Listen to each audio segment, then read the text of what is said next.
consistent behavior. You need to understand your own emotionality. To understand your emotionality, you need to be aware of yourself and your childhood and what you believe of love.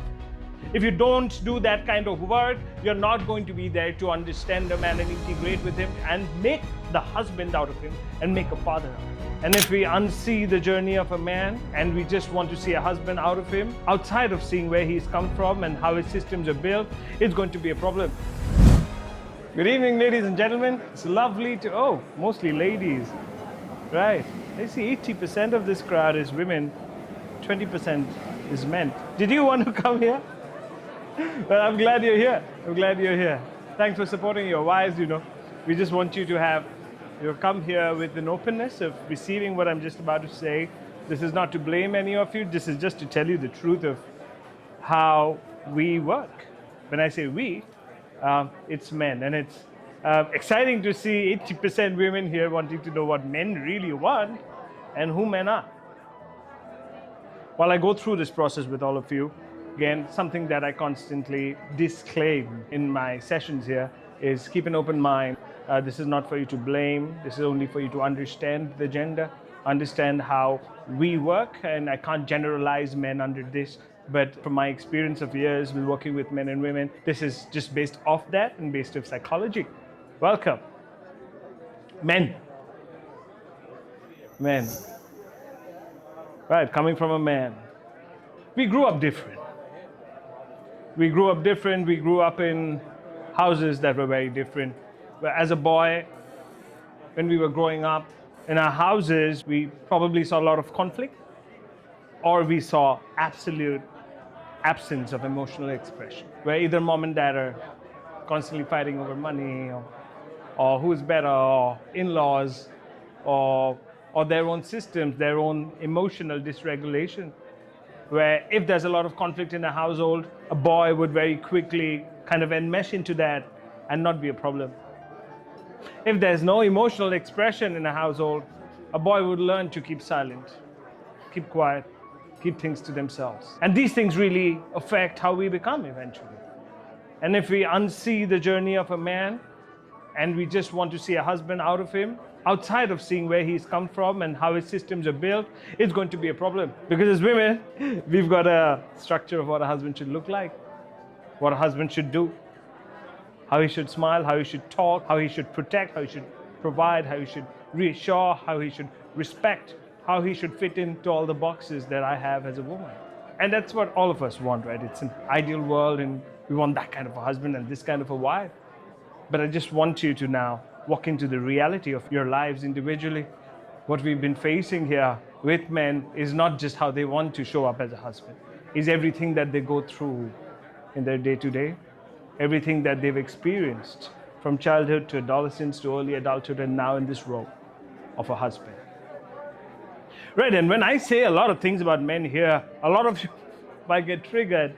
I want you to really be able to regulate yourself through this. This is not about a gender over the other.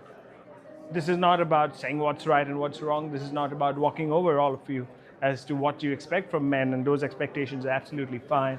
This is just to be able to see a man a little beyond the role of a husband, a little beyond what you want from them as to who they really are. When we are growing up in these kind of households, where again, there's a lot of conflict or there's lack of emotional expression, that's what we read into, that's what we tune ourselves into, that's who we become as a little boy. As a little boy, if I see dad not very available, and don't take that for understanding that we are not thankful or we are not grateful for what we have from our fathers. We're very grateful, but that does not compensate for what we might be missing out on. And whatever we might be missing out on, guess what? We've accepted it. We've accepted it as it is because we see dad's pain. We see how hard he's working. We see what he's bringing onto the table.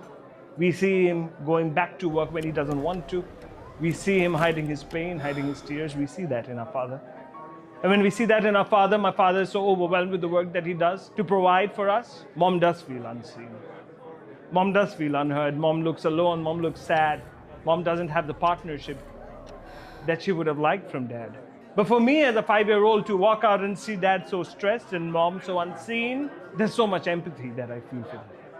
I feel like, how can I take away my dad's pain, and how can I love my mother so much that they feel and they see themselves how I see them.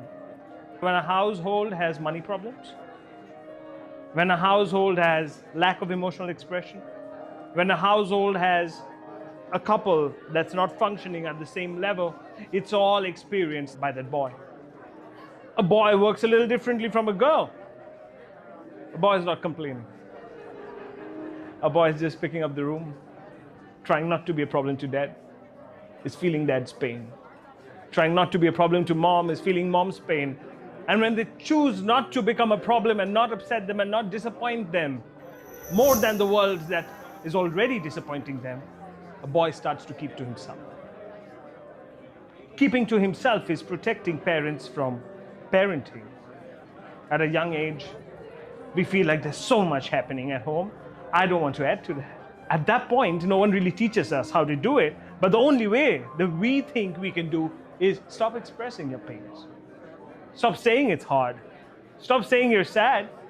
Stop experiencing the pain when you fall down. You're a man. You got to pick it up. Look at dad.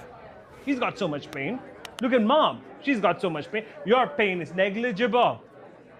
So here now, lock it up. It's okay as a man. You need to keep your pain to yourself. As a man, you have a strong exterior. As a man, you don't show emotions. As a man, you don't cry. As a man, when you fall and you're in pain, you don't express that, you keep it in. And that causes peace in the family. That's my contribution as a baby, that I keep peace, that I don't tell you what I need, because I have shut down that door that even tells me that I might need something. It's about the household. It's about dad and mom and my little sister. It's about helping dad and getting this going. It's about being there for mom and get this going, because I, as a boy, I see the pain and I want to step up now and be able to do it and not be a problem. And a boy starting to do that is now slowly to dismiss their own feelings. Not sure. And they're really sad. You wouldn't know. Parents wouldn't know, because him expressing his sadness would add burden to the parents. So he'll quickly put it into himself and hold it there. And when he's called outside, he's got the cognition to now represent that sadness with a smile. It's okay, I'm okay. I'm okay, mom, I'm good. And if you don't have the ability to see through the eyes of that boy and the pain that he's going through without the tears, we failed a little at parenting. Again, this is not about blame. So that boy now learns how to work according to the temperature of the house. Oh, money is important, so he's now starting to think about money. He's starting to save. Emotions are a problem, so he doesn't express, to not become a burden to the parents. Who he is not even a question. He doesn't choose who he becomes. He becomes what the household is going through. And wherever he can add value, he adds value without expressing who he is and what he feels. And when he does that for so long in the first 15 years of myelination, when you're growing up, that becomes his nature. And when the important things are discussed at home, our money, our success, our not being a problem, our finding peace, then that becomes the anchor of a man. He feels showing pain is adding trouble. So when he falls down, before even he feels the pain, he feels that feeling of not upsetting someone with his pain. So then he takes the pain, puts it inside, and stands there with a smile. Also, no one asks these boys, how are you feeling, baby? You're okay? Oh, you don't look too good today. What's happening? Oh, nothing, mom. Nothing happened. I'm good. How are you? I'm okay. How are you? I'm okay, mom. I'm doing good. Yeah, I'm enjoying my school. And if mom's going to agree to that, because mom's got her emotions of an unavailable husband at that point in time, they go, okay, just let me know if you need something. We're like, yes, mom, don't worry about me. I'm okay. And when he goes on and says that, first he takes care of his mother's emotion instead of his own emotion, that's when he starts dismissing whom? Himself. This is not to blame the mother or blame the father. It's to be able to see where men come from. Now for a boy to be able to ask, I want love. There was never a stage when a boy went and said, please love me like this. If a boy is hurt, he would actually make a boundary between the pain he's feeling and what you think about him. So the boy starts learning how to sacrifice his own emotions, dismiss his own emotions, avoid talking about his own feelings, and just be of service. Hey, can you come here? Yes, I can. Can you pick the clothes out for me? Yes, I will. Daddy, daddy, daddy. Oh, can you help me clean the bike? Oh, yes, I can. Can you take care of your sister? Yes, I can. Yes, I can. I can do it. I can do it. Whatever. How are you feeling? We miss that. We miss asking. And you ask that boy how you feel. I'm feeling good. And if you don't know your baby, deep inside, you'd actually take that and say, he's feeling good. He's okay. And he would lock himself up in a room, sit in a corner, be by himself, cry maybe. You would never get to know. And you know what that'll be? The world would never get to know his pain. Because he's learned to gulp his pain, suppress it, and chooses to serve someone else before he serves himself. Now, while he's growing up in this household, and let's say marriages back then weren't the best, unfortunately, because the education of marriage wasn't the best. People had to work so hard to earn money, and earning money and providing became the first thing that they had to do. So they thought that is marriage. And so then men would forget it's the same boy, which is also a father now, who doesn't know how to express his emotions. So he only knows how to serve. And if he serves, my family is running, and the right kind of husband and the right kind of father. But the woman there is still feeling unseen through that process, but she doesn't have the audacity to ask for more now. Because whatever she's getting should be considered as enough, considering where she's come from. That's the generational difference. Now, when a man is constantly working and providing, and he's taken that as his primary role to provide and protect, a woman is constantly desiring love, empathy, presence, emotionality. And that is not easy for a man to just give because he never had it. And when that's happening in a household and a little boy is growing in that household, he can feel the void in the marriage, he can feel the sadness of the mother. The father's mostly out, so he can also empathize with the father's hard work, but he sees the mother's lack of emotional support. You can see the mother work so hard and cry and pick up all of these things and sacrifice herself. What does the son do? Son belongs to the mother. That, that connection is there, right? She gave you birth. And so he starts feeling enmeshed. Enmeshed means he starts feeling the mother's pain. Oh, mom's sad. Oh, mom's not had this from dad. Oh, mom's crying. Oh. He quickly steps up, showing up for the mother. Mother, I'm going to do what you need. What do you want? What do you want? Mama, what do you know? You want me to study? I'll study hard. What do you want, Mama? I'll help you, Mama. Don't worry, Mama. I'll take care of it. Oh, Dad, I'll take care of that. You don't worry, Mama. So a baby becomes enmeshed with the mother. The mother becomes enmeshed with the baby. So then that relationship becomes really strong because they're versions of that baby and the versions of the mother. So they're really enmeshed in each other when they're growing. And the reason why I'm saying this is going to come out later. But for now, it's for you to understand that men don't have that field to be able to expressing emotions, understanding emotions, to be able to not dismiss themselves and prioritize themselves and not be of service and be able to say, no, I don't want that, or I don't feel loved. That's not normal. That doesn't do that. I don't have the right masculine ideal. So then I suppress it, keep it inside. When this boy gets out, meets friends. Friends is where they really show up because they're seen, they're heard. Like, oh, you play this, oh, you look like that, oh, you can walk, oh, you can play cricket, oh, well, that's great, let's game. Let's play together. So he feels more accepted, more loved in that space of friendship.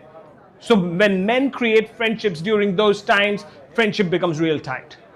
Because he is seen and heard and loved for who he is, not for the son he was becoming. So the love that he does not receive at home, which can be delivered as providing, which he's very thankful for, but the acceptance that he gets with his friends are beyond. So then they feel alive with friends. They feel like themselves with friends. They are who they are with friends. So friendships become very tight for men, especially at that stage. When he comes back home, then he's again becoming responsible to not become a problem, to not disappoint, to not upset, to look at mom's emotions and be able to be there for mom, to look at dad's anger and be able to navigate that space, to look at the sister and help the sister and again be the son here. that no one knows. But with friends, he's more like himself. He really worries about if he's showing up as the right kind of son very early on. The pain of the mother, the pain of the father is taken very personally by him. So that same boy who's very happy with the friends when he walks in home. Mama, what happened? You okay? Okay, can I do something? Did dad say something? I'm sorry, Mama. The little boy can start doing that. If the dad is very dominating, very angry, he can quickly walk on his eggshells to not upset dad. And to not upset mom, because mom's anyways upset with dad. To not upset anyone. To upset himself. But to not even look at that. So now, when these men grow up in systems where their emotions are suppressed constantly, not by intention, just by default now, you know what comes up? That's an important one. Men masturbate. You think it's sexual? It's like, oh, he always wants to fuck someone.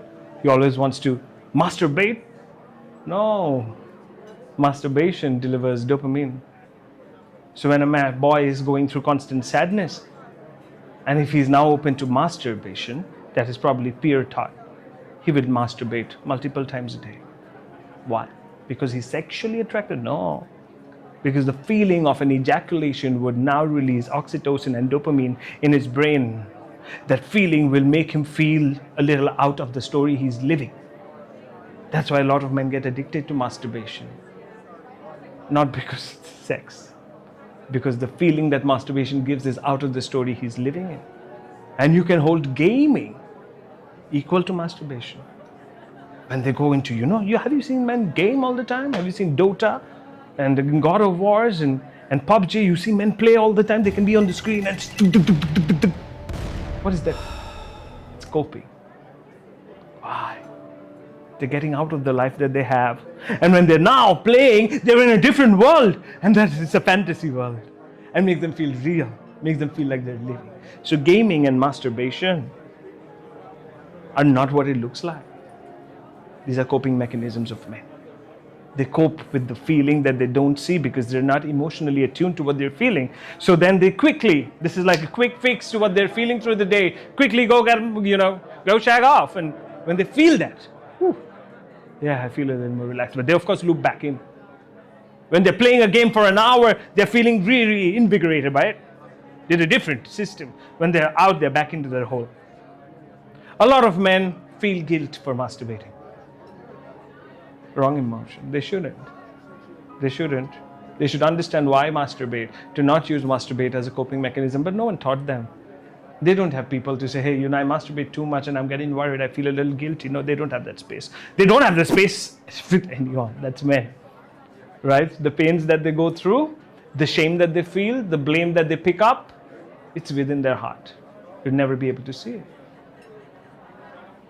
Now, when these kind of men go out in the world, because them feeling accepted was never a thing at home. So friends accepted them. And then when they go to work and there's some colleagues that accept them, that acceptance is based on the version they saw of him. And whatever version he showed is the version that he wants to stick to. There are going to be times when he must say no, but he says yes. Hey, you guys going to come today? Are you coming today? And he doesn't want to, but yeah, I will. Why? Because I might lose you and I might lose what you think of me and I might lose my identity of who I think I am. Oh, there's a party. You want to come there? Yeah, I'll come there, bro. Why?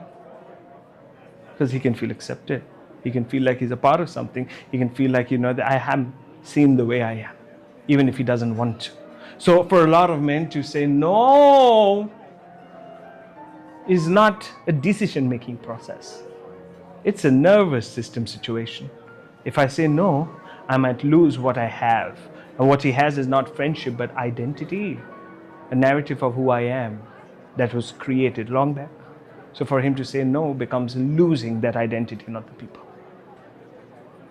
And now when he meets someone, a girl, they fall in love. He's got real love, yes. You know how he shows love? Service. He buys, he works hard, he does whatever he can in service to give love. the first 3 months he's able to be excited and show up in the way that he's never felt. He's never felt an emotion. Even if he did, he didn't know what to express. He didn't know the bandwidth of an emotion. But then he does love her, and she loves him. And in 3-4 months, he's got that shine of love, and he also wants to live the dream. He also wants to feel the love. He also wants to be needed and wanted and relevant and important to someone. And so they get into a relationship. Now, once he's in a relationship and they're living in the same house, remember, this boy never spoke too much. What to talk about? Emotions? I don't know. Practicality, logic, stock market, Bitcoin, sports, esports. Yeah. All of this is cognitive knowledge. You can talk about all that. But about emotions, it's hard. No one even taught them. No one even asked them. There's no expression. And if you remember, women, first thing that they want is emotional stability, expression, security, safety. So the initial 4 months, both have rushes of dopamine, oxytocin, loving this, we're together, we can dream together. 5th month now, life has come back to what it was, which is he's got to go to work, he's got to show up at work, come back.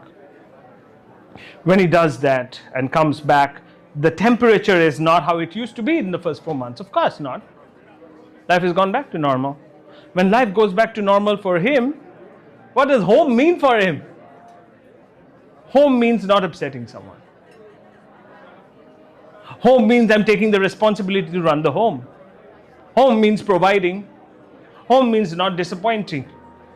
Home means wanting peace. Because there was so much conflict when I was growing up. Home means peace.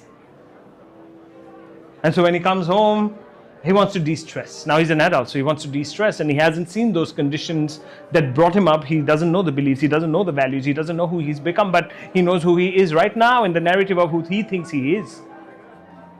And now when he's come home, he puts his bag and he sits on the chair. How are you doing, baby? Like, I'm good. How was your day? And he goes, good. And she goes, say something more. Yeah, day was good. How was your day? Oh, my day was this and that, and I went there, and the girl express, and he's here. Like, oh, that's good. And she goes, like, say something. Yeah, like, I'm happy for you. Good. Like, no, you're never deep. You don't get deep. You don't talk about bonding. Like, oh, no, I want to talk about bonding. It's like, I'm here. Like, I hope you're not feeling sad. Like, no, I'm not sad. But, like when I talk about emotions and I'm trying to express myself and you don't receive it. No, I don't receive it. Guess what's working? Am I upsetting her? It's like, I hope my mom's not upset. I hope my dad's not upset. I hope I'm not disappointing. That works. So he opens up, he's like, what do you want? What do you want? I'm here. He's like, no, just show me more empathy. Show me more love. He does not understand that, right? Love. Like, I'm providing, right? Like, I'm working so hard. I'm getting all of these things here. I'm here. I bought these things for you. I'm fixing things here. I'm planning a vacation. I'm paying for the vacation. I'm planning our future, our wife, husband, our wedding, everything. Isn't that love? It's like, no, baby. Love is not you doing things. Love is you walking into the depth of the feeling with me here. And he goes, yeah. Yeah, I love you. Don't be sad. Please. I love you. You're just saying I love you. Where is your love?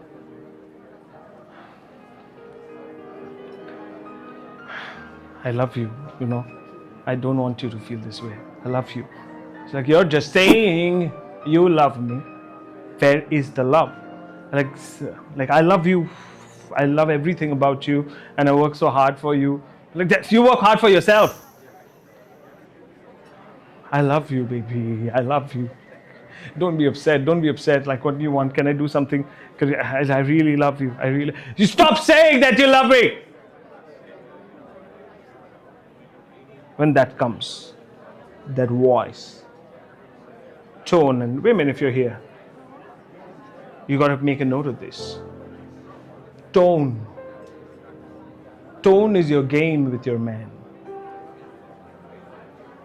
Tone creates shame. Tone creates blame. Tone creates disappointment. Tone creates a man to shrink. Content doesn't even matter. And if you say something like that in that tone, it is the baby that is absolutely shut down. And he looks down. Feeling? Shame of not showing up the way he must, without knowing how to, because he was not taught how to. But tone can destroy him inside. You know what he'll do? There's nothing to say. He's feeling small. He will move. He'll walk into his room and he'll just be alone.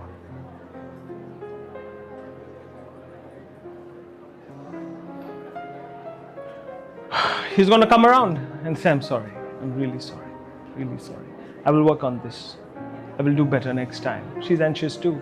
She doesn't want to come with that tone. It's not her intention. But she does that because she doesn't see the love that she wants from him. Neither is she able to explain it today because she still needs to learn about herself.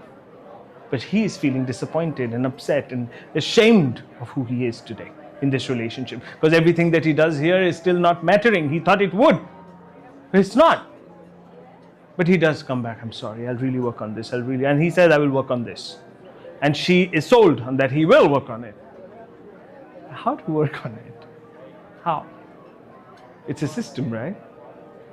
How will you work on it? Either by going to therapy, going to an emotional coach, by introspection, by awareness. Yes, all of those options are closed for him. He's not even thinking about it when he's saying, I will work on it. He just wants to get out of the conflict and make sure that the house is peaceful again. It's not his problem. It's not his fault. It's not a lack of intention. It's not a lack of love. It is his nervous system.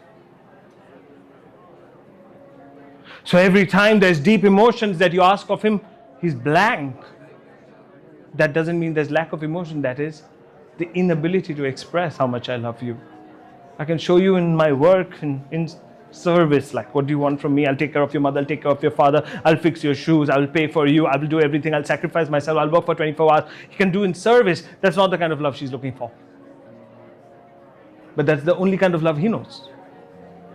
So then when she keeps asking for a love that she's looking for, which is unknown to him, she keeps becoming anxious. When she keeps becoming anxious, he keeps shutting down, It fuels his shame,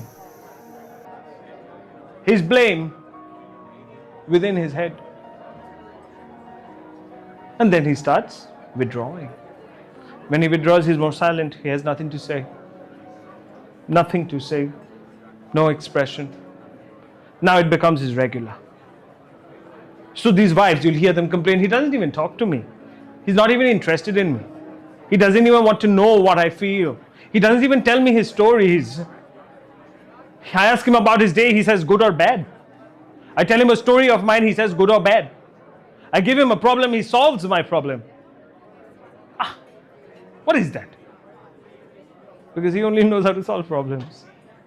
He doesn't know how to emotionally invest. He is internally invested, but in expression, he doesn't know. And so should we just agree that he's just this way and he's going to be this way? No, that's not going to work. Why am I saying this? For you, women, to understand where he's coming from. It's not his lack of intention to not show up. Like, your standard of a husband or your standard of who you are cannot be mirrored to who he is. His life and your life is very different. How you've been brought up is very different. How he expresses and you express is very different. He has never expressed. He has never found the safety to express. It's difficult for him to express. He doesn't know how to express. The right kind of words also don't come up for him. It's difficult for him to cry. Even when he's in pain, he smiles.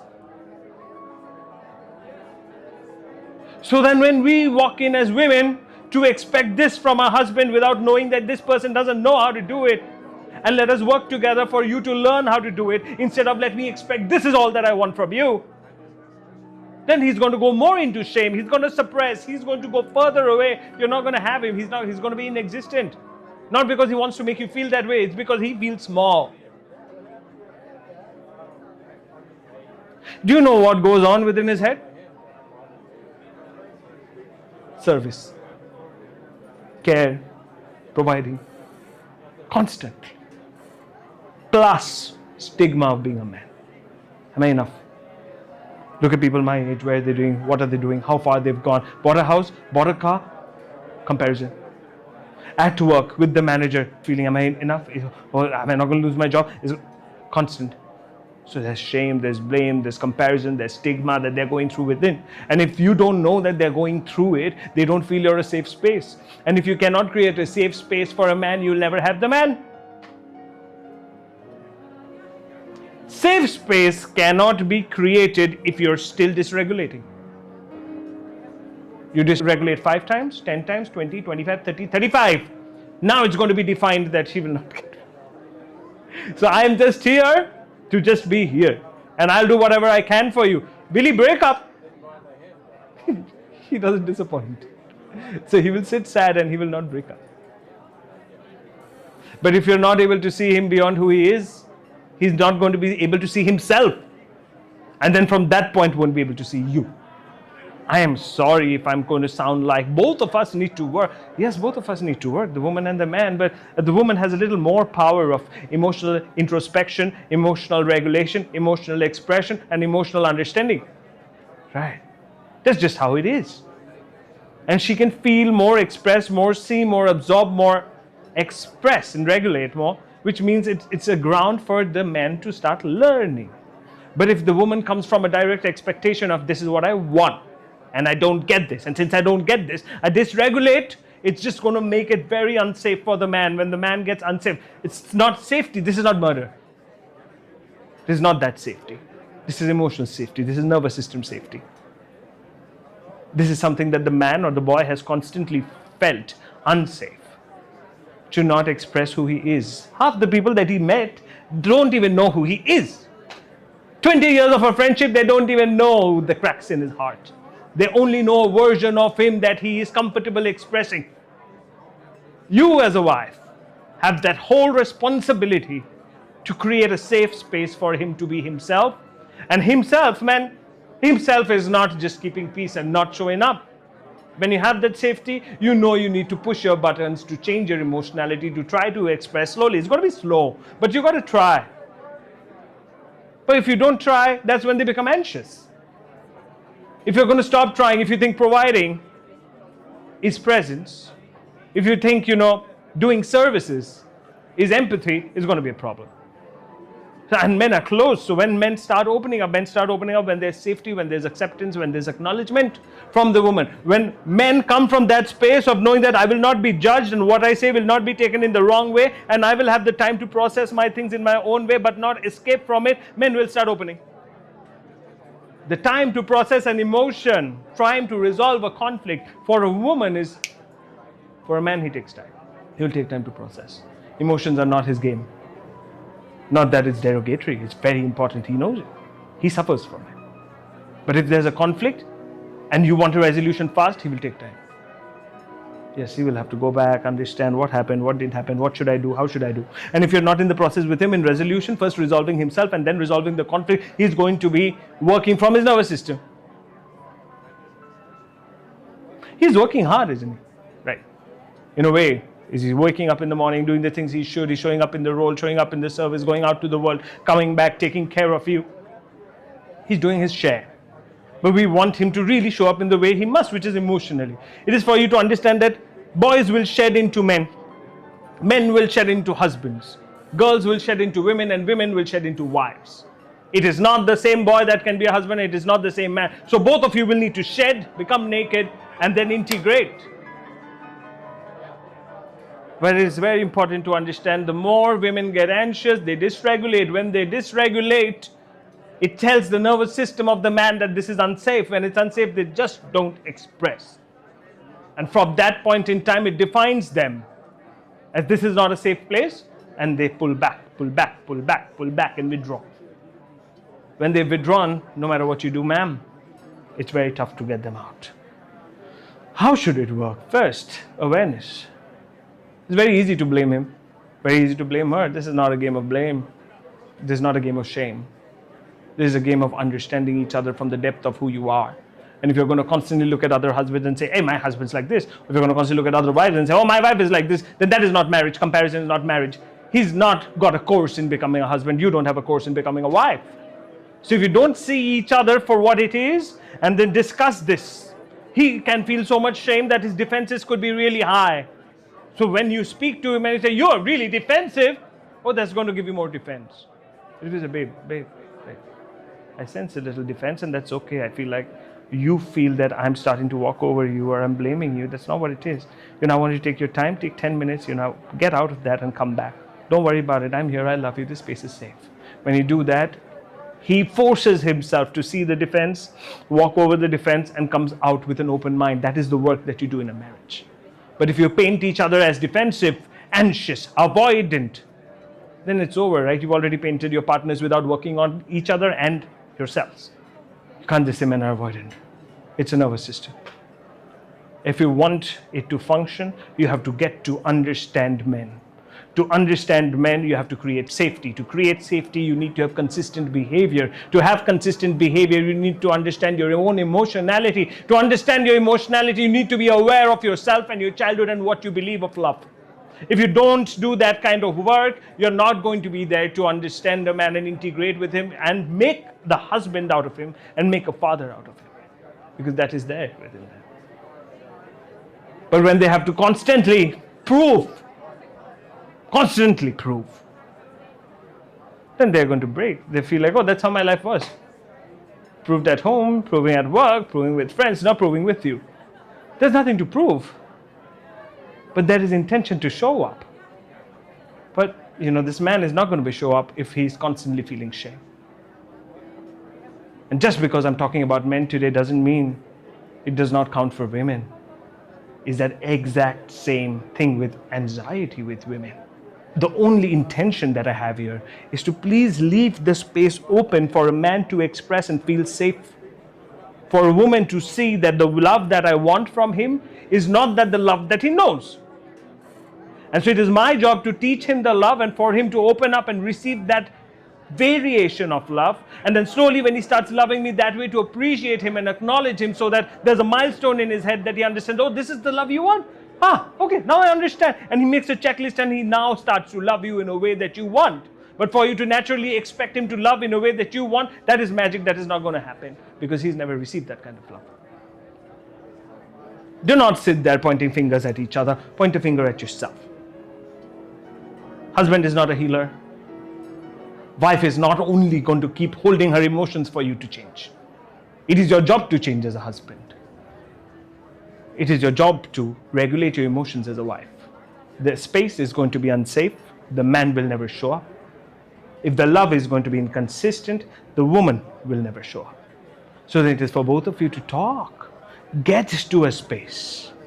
Understand each other from the depth. Don't just paint your husband. Don't. You wouldn't know what they're going through. And if you don't know what they're going through at every level, we've not shown up in the best way as a wife yet. They're having trouble, and you might not even be aware of that trouble. They're constantly talking to themselves in blame and shame and upsetting someone and disappointing someone. And if you don't know that they're doing that to themselves and you're not the mirror for them to become the king, you'll not have the king. Hence, you will not be the queen. Yes, the first step would be yours. That's just how it is. It's not a problem. Whoever takes the first step, both of us go in the same direction. How do you do this? Make sure you first understand what you want. Number two, to be able to articulate it beautifully to him, to take the time for him to engage with you, for him to feel safe to make mistakes in front of you. I'm sorry.